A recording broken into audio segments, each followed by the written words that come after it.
I'm wondering if the feminist movement has actually created this belief that, if I need a man, that's going to undermine my strength and my confidence. That then discourages women entering into relationships.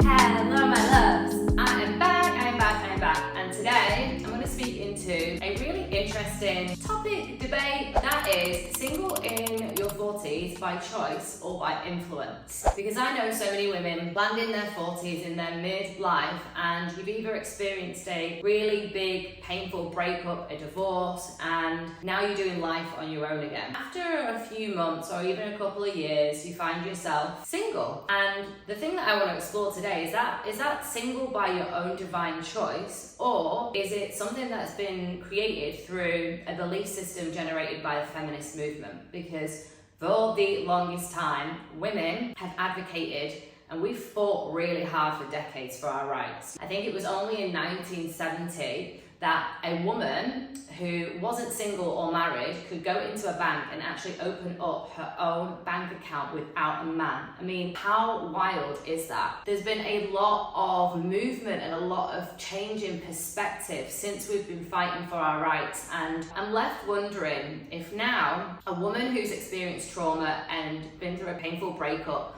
but has done the work to heal her wounds but then stays single, I'm curious if that is something where she believes, possibly, that if she needs a man, because we don't really need a man. We are now fully able to financially provide for ourselves, and I think it's been really proven in the last 50, 60 years that actually happiness isn't defined in a relationship. It's an internal narrative, and it's a way that we create a life for ourselves and how we be with ourselves. But along with that, I'm wondering if the feminist movement has actually created this belief that, if I need a man, then that's going to undermine my strength and my confidence. If that then discourages women entering into relationships. It's my belief that a woman who truly got herself, she's done the inner work, she's created this inner security of she knows who she is, she knows what she wants, she's very aware of what her desires are, and she's also aware of what her triggers are. You'll be able to then go into conversation with someone in a really empowering way and just share what those needs and those wants and those trigger points are to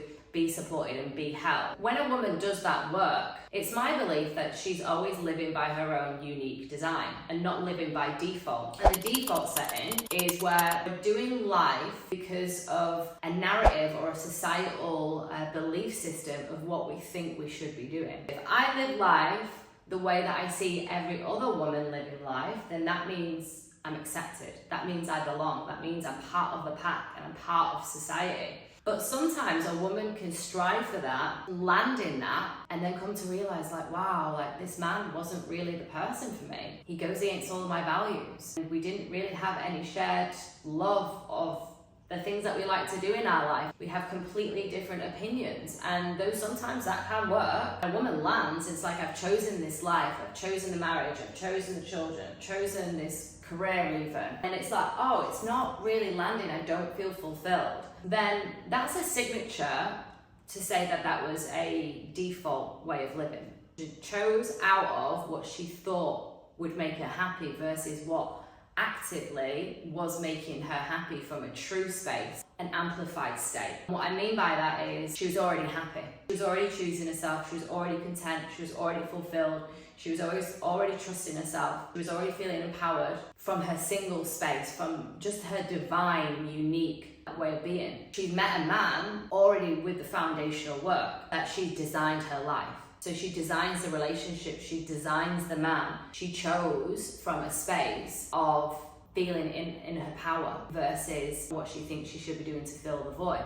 That's one of the things that I want to put on the table where I stand with this, but I know that there can be so much noise around that it can be really confusing to even understand, what's my truth? Because the world outside of me and all the information that I see is telling me what I should be doing, what I should be thinking, the type of man I should be with. So really understanding what your truth is fundamentally, without a shadow of a doubt, the most important thing. Sometimes that can be done in relationship, and it can also be done single. The key thing is that a woman in her truth, she knows she can be strong and in love. And she also knows that she can be single and empowered. Whether it's a choice or influence, underneath it all, your life is yours to define. It's how you choose to actually look and approach at things. And one of the things I always question when I'm entering into like a new phase of my life, or I'm making a big decision for my life, I always question, like, where is this coming from? Is this coming from my truest truth? Like, is this something that I feel deeply excited about and deeply yearning for? Or am I choosing this from fear? Am I choosing this man because I'm 39 and I'm still single? Or am I choosing this man because he gifts so much richness to my life? So my question to you, my love, is, do you believe that right now in your life that you're single by choice? Or do you think that you are single by an influence of this hyper-independent queen movement that we've been experiencing for quite some time? Hit subscribe if you want to hear any more of my videos, and also comment if you've got any questions and I will respond.